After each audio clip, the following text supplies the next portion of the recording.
Buddies, it's that time. Got a good one for you today. First, we're going to start with a little bit of surviving the quarantine while being an artist. I found out today my pencils that I have, they were all pretty dull. I've been doing a lot of drawing. You guys have too. And they were all pretty dull. So that's kind of what they have looked like. Hopefully you can see that. It's not great. This one is pretty good, pretty sharp. I don't have a pencil sharpener. I'll show you what I did. I found like an old chef's knife that hadn't really been using, and I made sure it was sharp. Do not use your folks' really nice cutlery. They will not be happy if there's like a bunch of graphite lines on that. It may not damage the blade too much. Maybe it will. Just don't do it. And you can just take this. Now be super careful. And you can just take this and shave off like the wood part of that. Hopefully you can see this. Shave off the wood part of that. Yeah, nice long graphite tip. Okay, so I put a little bit of force behind that. Please be careful with these guys. Have someone do it for you if you're not comfortable. And then this one, nice and light. I'm just rotating the pencil. I'll show you kind of how my hand is rotating that slowly. Just rotating the pencil nice and slow. And that's a nice sharp tip there. Okay, I'm not sure if you can see that, how well you can see that. But that's nice and sharp. And that didn't take very long. So if you are running kind of dull on these, especially for today and today's drawing, please take the time to sharpen that. If you don't have a sharpener, get creative. Ask your dad if there's like an extra chef's knife in the kitchen or something that you could use. Ask your mom if in your garage you have like, I don't know, an old X-Acto knife or something from her workshop. You probably noticed that I placed your dad in the kitchen and your mom in the workshop. We are breaking down gender roles and stereotypes here in the Cardboard Box Studio. Alright, so today's going to start a little different. Before I even tell you what we're doing, although I probably wrote it on the description, I want you to get a base layer going for your drawing, okay? So you're going to take your really nice sharp pencil and you're just going to lay down as flat and consistent of a base value as you can.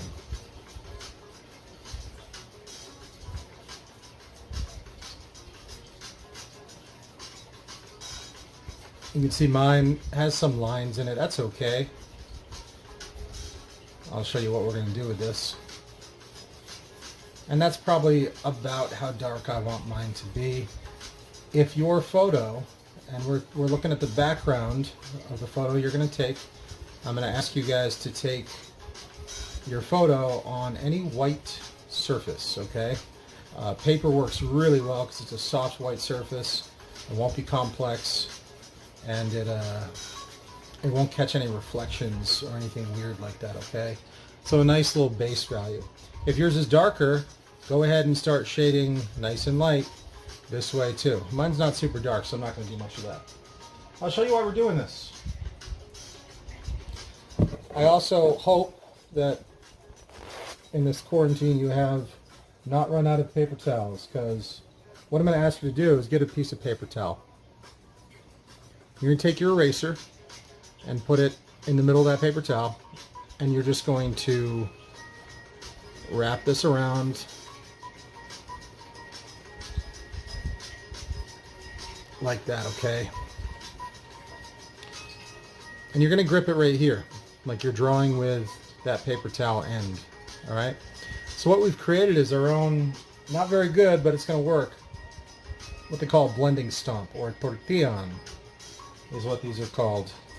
And I know you might look at this and say, hey, you've been yelling at us not to like finger blend.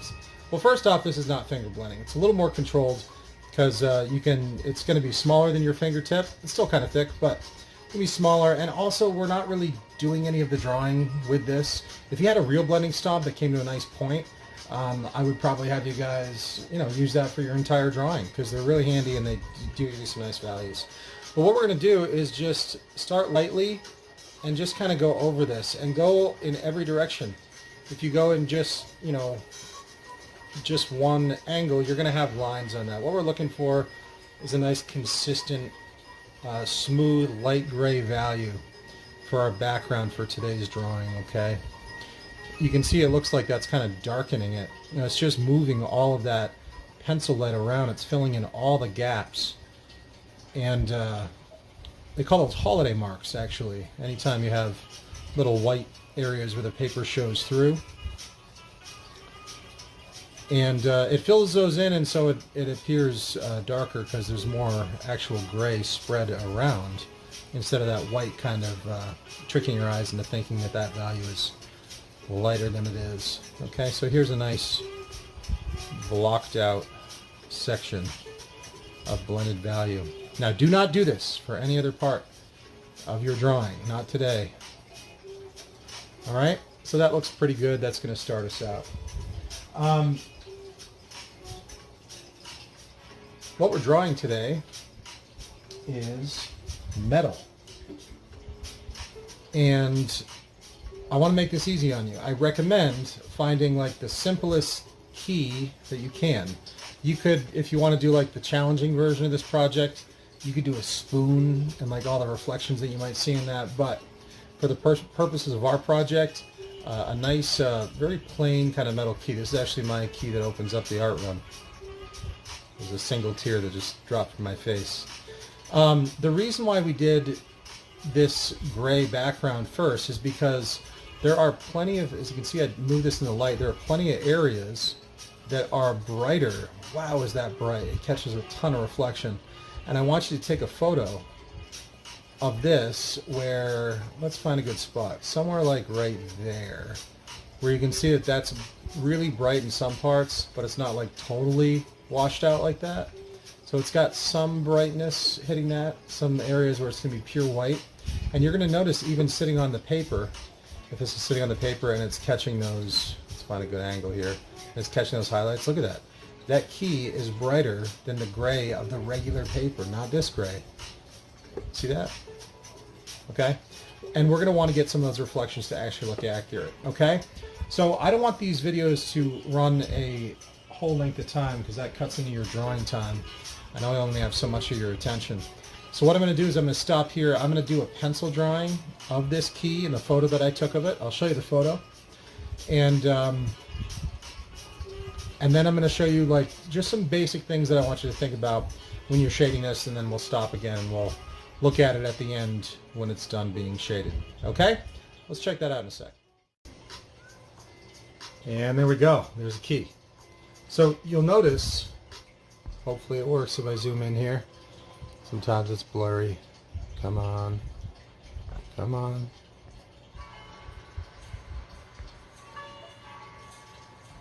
It might be the best I might get. That's okay. You're going to notice there's like far too many lines here for that to be a key. Okay, so this first line here, that's the body of the key. That's the actual metal. The second one, that's the side of the metal. Okay, the key is flat, but it's not perfectly flat. So you're going to see the side too. And then underneath that, that's the cast shadow from wherever my light source was coming. That's going to be pretty dark, especially if you take this in a fairly well lit single light source kind of space. So let me show you the example I'm working from. That's the photo I took. Okay, so you can see the bright areas are brighter than the background. That's why we did that shading to start this thing out. Okay, I just want to show you a couple quick things.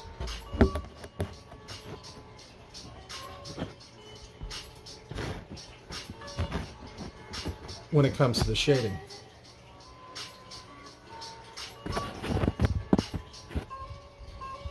Alright, I think a good place to start here is by getting that cast shadow taken care of, okay? That's going to be like among the darkest things that you see on here.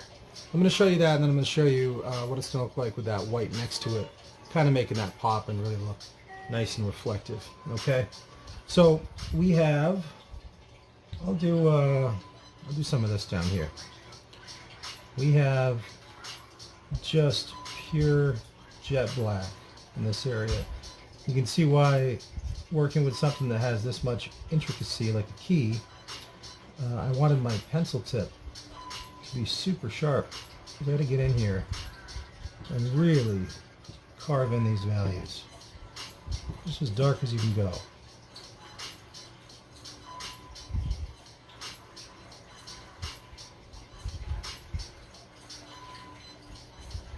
And then before I do that white, I'm going to zoom into my photo, okay? And I want you guys to take a photo, and I've been telling you to do it. Hopefully you've been doing it.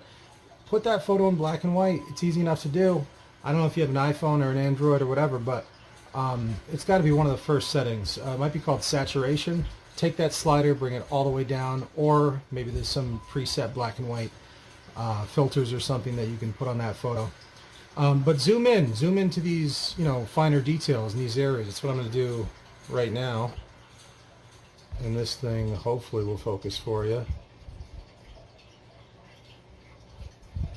Hopefully. All right, so that's really dark. Now the value that's next to that is also pretty dark. It's kind of darker here. You definitely don't want it to be so dark that it combines with that black shadow unless it gets really, really dark. And then, as always, draw what you see. Don't listen to me in whatever step I've given you if you see something different. I don't know exactly what key you're using, what lighting you have. It's a little bit lighter for this side of it, okay? And then, when you go through and you pop in, wow, look at that. Hopefully you can see that on the video. You pop in that bright value with your eraser next to that.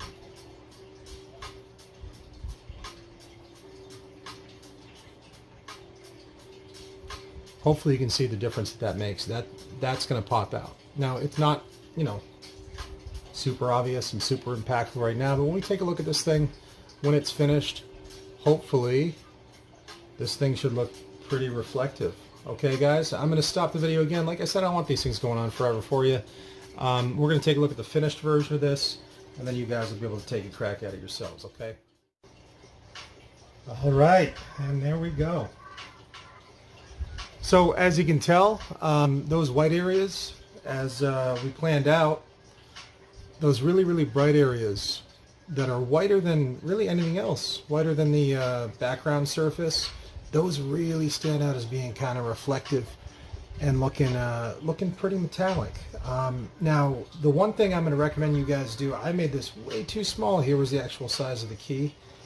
And I would say draw this like at least like this big. I mean, if this key is like 1.5 times the size of that regular key, I would make yours like 3 times the size, because getting into here and doing all these little fine details and trying to get that, which actually was kind of the most fun part, that was challenging, man. That was it was tough to get in there and to do some good work and some good detail. But you can see there's, I'm not sure if I can zoom in any more here without losing some major quality. Yeah, it's not great. It's kind of blurry. But you can see like there's some texture here, there's some grays, there's a lot of work that's done in these areas. And it really does have kind of a nice three-dimensional look. The subtlety of like this top edge there, where that edge almost like disappears into that background value. That's kind of what we call a lost edge, where it's not standing out super sharp like some of this other stuff does, where these values are really really different. So let me see. Yeah, I'm not sure how clear you guys are getting that, but hopefully you kind of get the idea. That's not too bad. One thing I like to do when we're done, at least for these kind of drawings, and hopefully I have a nice big eraser. I actually can't find one in my place. But what I want you to do, if you want to, is you can put another piece of paper on that, and you can go ahead and erase the surrounding gray stuff, okay? And if you do that for all 4 sides, and you know, do your best to try to line this up. You can even draw out a box around there and then line your paper up to that line that you've drawn and erase that.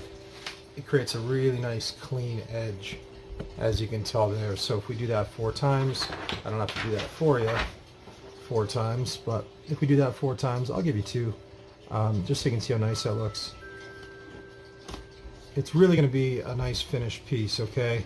And some of these things that we've been doing, you might think, yeah, whatever, it's just a little sketch. No, man, these are like really, really good portfolio pieces. By the way, when I say portfolio pieces, I know you guys are just intro babies, and you're, you know, some of you, you're going to take art next year, hopefully all of you. And some of you are going to take art maybe all 4 years. And some of you aren't freshmen, so, you know, you have less time. See how nice that looks? Okay, so we can do that for all 4 sides. The portfolio pieces that you guys are creating, which is really just anything that looks really good, especially if it's drawn from life like this is. These things are what colleges want to see. If you wind up going to school for anything creative, they're probably going to want to see a portfolio. I know I'm not an Apple guy, but Steve Jobs, one thing he always wanted to see from anyone he hired, he wanted to see their drawing portfolio. He wanted to make sure that they had a design, sense of design and a design mind, okay? So it's really important that you hang on to all your work. Do not get rid of these things. These are super cool. I just want to see if I can get you a little bit more detailed by getting closer here at what that finished piece looks like, okay? That's pretty good there. You can really see there how those whites really help that to pop off and look metallic and look 3D. Okay, so good luck with this one, guys. Hoping to see some really cool things. If you want, you can get kind of weird and creative, use some other types of metals. I recommend a key, and I would go with like your plainest key. Like, don't, you can see on my key that I have here somewhere, here it is. I didn't do this side. It's got like writing and stuff on it. I said, heck with that. So just do it, you know, nice and simple for yourself. There's enough of those reflections and the texture of the metal to kind of keep you going. Okay? We'll see you next time.